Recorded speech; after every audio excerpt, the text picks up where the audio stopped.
class. Welcome to week 3. For this week, we're going to sort of do an assignment where we make a little crash course of the Elements of Art notebook. So this is a little one-page book that I'm going to show you how to make. I'll also provide a video that goes over just how to fold the paper in case you struggle with that. But we're going to make a little book that is just full of notes on the elements of art together. And then this is going to be uploaded to the module as your assignment for this week. To do this project, you're going to need a piece of printer paper, or notebook paper would be fine, scissors, a pencil, a pen if you wish, and then you'll need the 3 primary colors, red, blue, and yellow. I'm using crayons. You could also use colored pencils, or if you really don't have either of those things, perhaps you have some highlighters. You could use pink, blue, and yellow. This isn't exact for our primary color wheel, but it will work for the purposes of the notes page.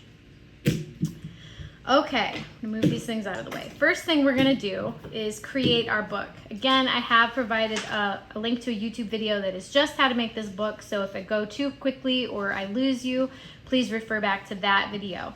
But to start with, we're going to fold it hot dog style. And one trick to this book is anytime you make a fold, double back and fold it the opposite way as well. So that just helps the book to fold more neatly when it's time. But you want your folds to go both ways. So we folded it once hot dog, now I'm gonna fold it hamburger. And make sure to run your finger over the creases so that they're nice and tight. And again, I'm gonna fold back and forth both ways so that it can fold in either direction. And now the paper is divided into 4 quadrants, but we need our 8 pages. So I'm gonna take this end and fold it just to my center line. And again, I want that fold to go both ways, so I'm gonna turn it around, fold it the other way. And now I'm gonna take this side and fold it to the center line. And again, I want those folds to go both ways. So now I have my 8 quadrants. You can see 1, 2, 3, 4, 5, 6, 7, 8. And this is the point where we can start to form it into a book. So folded hamburger style again. Make sure that you are on the folded side here. I'm gonna draw this so that you can see more clearly what I'm doing. But from the center to the folded edge that's where I'm gonna make a cut. This is what enables us to fold our book. So make sure you're on the folded edge, because if you're not, this will fall apart and you'll have to start again with a new sheet of paper. But what you want to create with that is a slit in the center of the book. So now that we have the slit, we're gonna fold it hot dog style.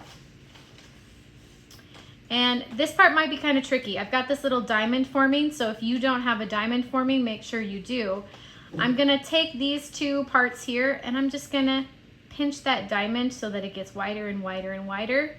And then I'm gonna flatten it and fold it over. And that is how I have my 8-page book. Okay.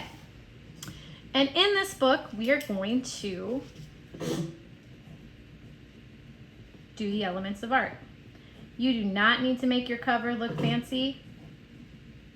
Just write elements of art if you want. Oh, I'm gonna run out of space.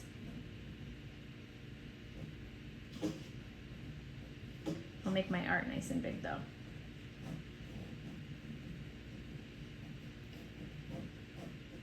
And you can put your name. That way I know who made it when you submit your pictures, just in case. All right. Now, on the first page, we're going to start with line. Hopefully you've done your reading for this week. If not, this will give you sort of a little primer before you get to that reading. And we're going to talk about just a few different things that are mentioned in your text. So this first page is going to be about line. So they talk about contours. A contour line is the outside edge. So if I were to draw a flower, This is the outside contour of the flower. This is an interior contour. Lines can be horizontal, they can be vertical, and they can be diagonal. And they talk about in the text about how diagonal lines have a feeling. They feel active, they feel energized. Lines have an expressive quality. So for example, if I were to make a happy line, it might look something like this, happy lines. If I were to make a sad line, or a rigid line or or a crazy line, there we go. A crazy line might look something like that. So lines can have an expressive quality, they can have a personality. You can also have something that they call psychic lines or implied lines. So whenever you are looking at a painting, wherever somebody's gaze is going, that is an implied line that you are following. So wherever someone is looking, so let's say two people are looking at each other, this is an implied line. So that's kind of the basics of line. There were lots more things that were talked about with line. There's, fat lines, thick lines, thin lines, calligraphic lines, gestural lines. There are all kinds of things in your text, but those are the basics that you're going to want to know about. Okay, next we're going to move on to shape. And in shape, they talked about two different kinds of shapes. We have our geometric shapes, kind of mathematical, regular, symmetrical. And then we have our organic shapes, which are more curvilinear. They are not necessarily regular. They kind of just do their own thing. Another thing they talked about was negative and positive space and figure ground reversal. So an example that I like to use for figure ground reversal and negative positive space is this experiment. So see if you can copy this or follow along if you can, or find a picture online to look at to reference. But this is called, well, I will tell you what it's called afterwards.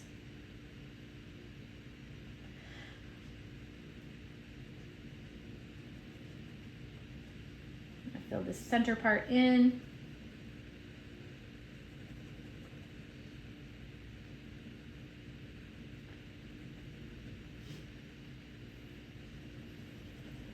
Okay, looking at this little image, it may look like I just drew a black vase in this box. Or maybe you're somebody that says, no, I see two faces, one here and one here.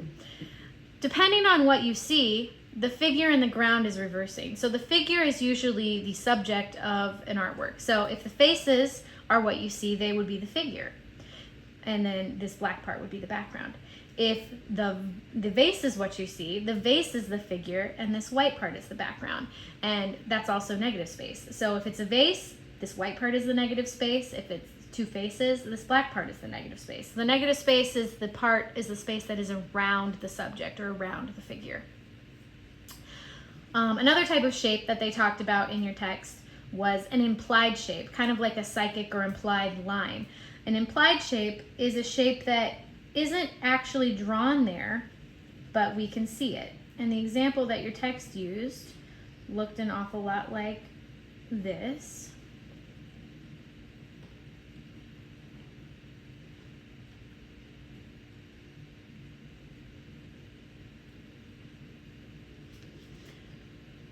Which I just drew three Pac-Man-like shapes, but there is an implied shape in the middle of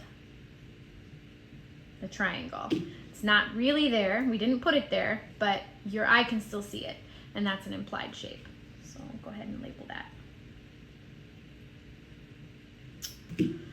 Okay. For our next page, we're going to talk about color, and here's where you need either your colored pencils or your crayons, whatever the case may be. So I'm going to start with my three primaries, and I'm going to just make a very basic color wheel. So I'm gonna go around with some red, and go around here with some blue, and then I'm gonna connect these three. Go into my red a little bit with my yellow. Go into my blue a little bit with my yellow. And then the blue and the red kind of need to go into each other as well.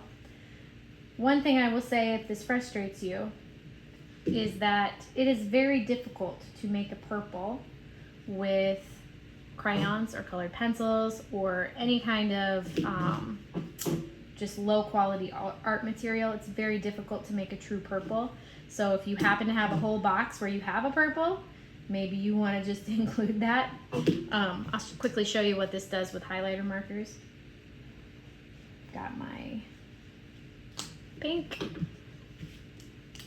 and my blue sort of connecting here, and my yellow. So it makes a little bit of a better purple with the highlighter markers. Okay, so color. Obviously, what we just did was we made a color wheel with our three primary colors, which are red, yellow, and blue. When we're talking additive and pigments, obviously they talked about in your text that light is different. But when we're mixing pigments, we're using red, yellow, and blue. Another thing that they talked about was the warm side of colors and the cool side of colors. So here we've got our cool colors. Here we've got our warm colors. And then in your text, maybe they talked about this, but purple, green, and orange are your secondary colors. So you've got primary, red, yellow, blue, and your secondary are purple, orange, and green. And then I know that they talked about some different color schemes. Analogous being one of them. Analogous would be three colors that are next to each other on the color wheel. So for example, a blue, red, and purple color scheme would be analogous because those are next to each other on the color wheel. Another thing they talked about was monochromatic color scheme. So that is one color plus its value, so black and white. So if I were to have a blue color scheme, it would be blue plus, maybe I can do this with a pen, but I doubt it, black and white. So blue plus black and white. So monochromatic does not just mean black and white. It can mean a color plus its lights and its darks. Okay, so that's color. Next, we're going to talk about value or light, and that is lights and darks. Literally just how the sun shines on things and how we see darks and lights in the world. So one thing that it showed you was how colors can appear different based on what they're next to. So it showed you that gray bar and how it had a gradient behind it. And I think if you probably know intellectually that gray bar was the same color all the way across, but depending on whether it was next to white or black, it changed the value. It looked different. It's the optical illusion. To show value, we're gonna make just a couple shapes inside of each other. So I'm going to put a triangle inside of a square.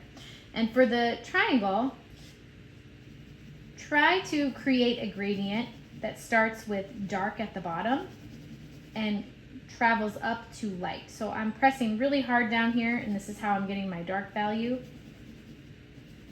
And then as I go up the triangle, and you can go past the bounds of the triangle and erase if you're using a pencil, I'm going to just lighten up my pressure as I go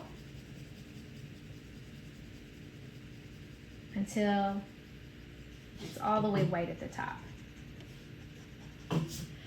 But to help us sort of see that optical illusion, I'm also going to shade the square, or you're also going to shade the square, but we're going to reverse. We're going to flip and start with our dark value all the way up here. So I'm going to actually expand my dark value so that it's much darker for further down than it was for the triangle going up, since the square is so much bigger.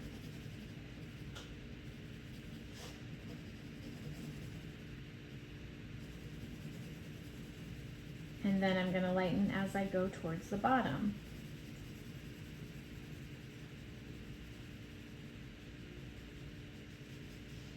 And do the same over here.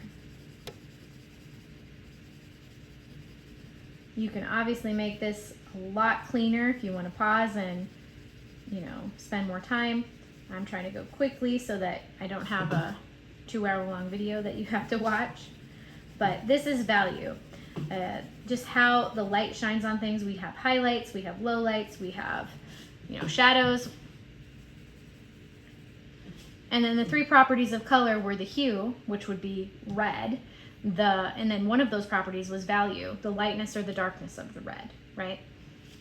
Okay, so value is just lights and darks. Okay. Next, this one's going to be kind of difficult to portray 2-dimensionally because this is a 3D property of art, form or mass, or I think it also was referred to in your text as volume. Volume is form and mass are the 3-dimensionality of art. So if a square is a 2D shape, right, then a cube would be the form of the square. It is a 3D shape. And one way that we sometimes communicate form or mass in a 2-dimensional setting like a piece of paper is through value, right?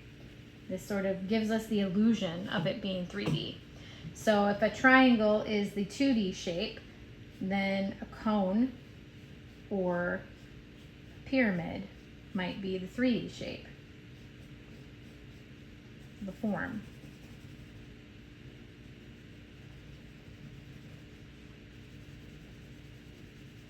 And again, value is how we can sometimes show those things.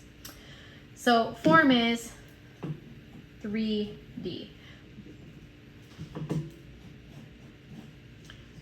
All right. Our next element is texture, and we're gonna do some funny stuff to show this. There's 2 main aspects of texture that your text talked about that I want to focus on, and that's actual texture and implied texture. One of these is much easier to do on a piece of paper than the other. Implied texture would be like you're looking at a drawing of a fuzzy dog and it looks so soft, right? Or you're looking at a picture, a 2D picture, drawing, a painting of something spiky and it looks spicy. Spiky. Implied texture is implied by how we've drawn it or how the artist has created it, but it isn't actually spiky. If I actually touch this, it's just a flat piece of paper, right? Actual texture, on the other hand, is actually, you will actually feel it. So to do this, I'm going to sort of hold open the piece of paper here on this side, and I'm going to actually poke through to the other side. I'm going to use my pencil to create even more obvious marks. But now this piece of paper is actually textured, as opposed to an implied texture where I could draw something that looks like that, right? Okay. Hopefully that wasn't too traumatizing to poke holes in your paper. Our last element, they refer to as perspective, but sometimes more broadly it's called space. And space is another sort of trick or illusion in the arts where we make something, it can be real space, but it's more often we're talking about, especially with 2-dimensional art, this illusion of space. So for example, one way the illusion of space might be portrayed on a canvas is to have overlapping, right? Which circle is in front? Well, we know it's this one because it's hiding, or this one is hidden behind it, right? Another example is placement. So if we have something at the bottom of the canvas, like some big flowers here, and then maybe we have a horizon line, we have some little flowers up here, we know that these flowers are closer because they're at the bottom of the canvas. But the main way that people show space or the illusion of space in artwork is through linear perspective. So to show this, we're gonna draw sort of a very simple scene in linear perspective. So we're gonna have a horizon line and we're gonna have a vanishing point. And this is the illusion in reality, or as we're looking at the world, that things go back to a point. They converge in the distance. This isn't what's actually happening. So for example, let's draw a road that is converging at that vanishing point. Here's our road. Here's our dividing lines. Notice that they're getting smaller as they go back to the vanishing point. Now we know that the lines of the road don't eventually touch each other. That's not how roads work. We know that the lines of the road or the sides of the road are always parallel. But when we are looking at a long stretch of land, it appears like they converge like this. And this is called linear perspective.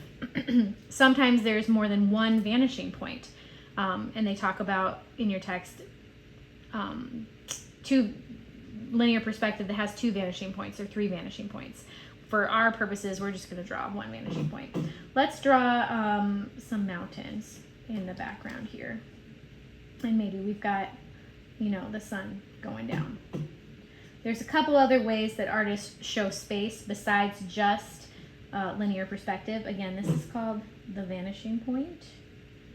And lines that go back to the vanishing point are called orthogonal lines.